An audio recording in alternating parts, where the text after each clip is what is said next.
I made a game without a keyboard. Why, you may ask? Well, first off, because I hate myself and I enjoy suffering, but also to prove that making games actually is easy and that you don't have to be some kind of super mega hacker guru to do it. So f my keyboard and let's get started. First, we'll need to create a character in Blender. Lucky for us, I'm really hot, and Blender is very easy to use as mouse alternatives for most things. But what happens if you make a mistake, huh? You know you can't use Ctrl+C, right? I thought so as well when I started the challenge, but after a short conversation with my friend, I realized that I can go up here on the edit tab and choose undo. However, it took a few minutes for me to actually reach my breaking point and having to ask my friend for help. And all I can say is that those minutes were fun.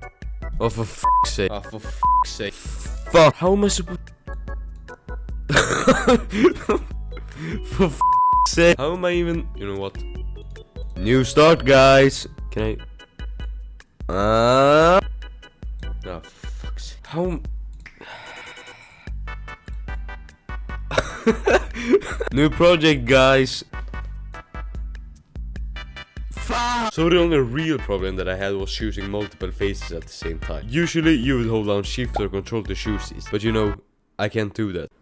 Piss challenge. Some things that I could do was changing the mode so that I could see through the entire mesh. This allowed me to then select the faces on the other side at the same time. I could also use the different select options up here. Also, when retopologizing, I had to change to lasso select mode, then just choose the vertices, and then I could select the vertices I wanted to select. And finally, after sketching my character in paint, using the back button way too many times, reading the Communist Manifesto backwards in Latin, making the character in Blender, using the undo button way too many times, and prank calling my grandma, we are ready to oh yeah, we need animations as well. Animating our character can be done both in Blender and Unreal, but I hate Unreal. So I spent far longer than we should making animations in Blender. And now we have one animation for staying still, one for running, one for seducing your bros, one for jumping, one for dancing, one for dying, one for staying still with the cannon, one for walking with the cannon, one for... So the game is pretty straightforward. We control this cool lad called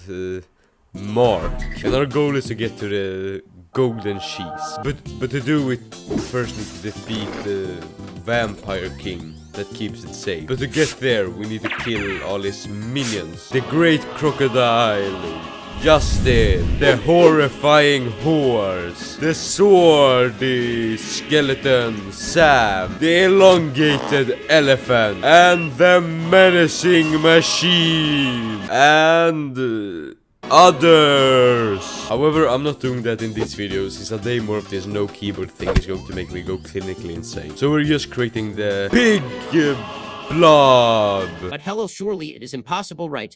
How would you write code without a keyboard? It is just purely illogical. Nope.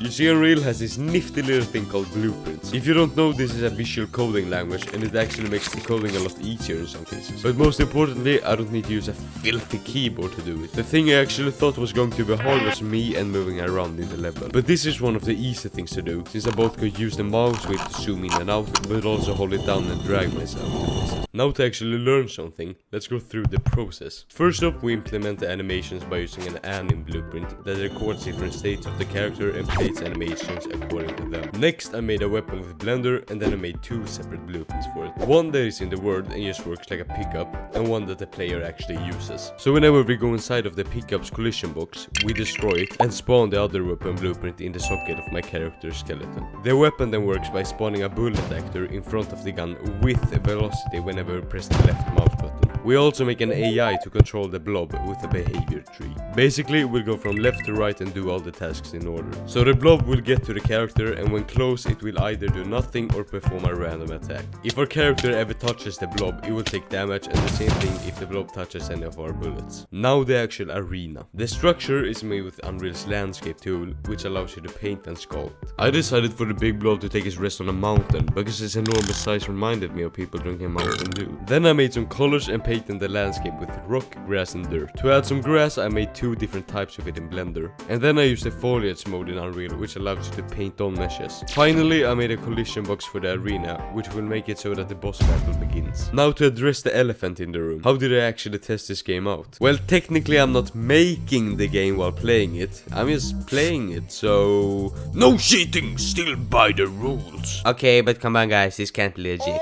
I mean, how is he supposed to type in the numbers? They can't do it. This is so fake. To circumvent this, I actually had to start using my 600 IQ and figure out something. And what did I do? I gave up. No, I went on my phone and created a Discord server. Then I typed the numbers and names I needed from the phone and sent it to the server. Next, I copied the messages with my mouse by right-clicking, and finally I pasted them into the slots I needed. And the final result?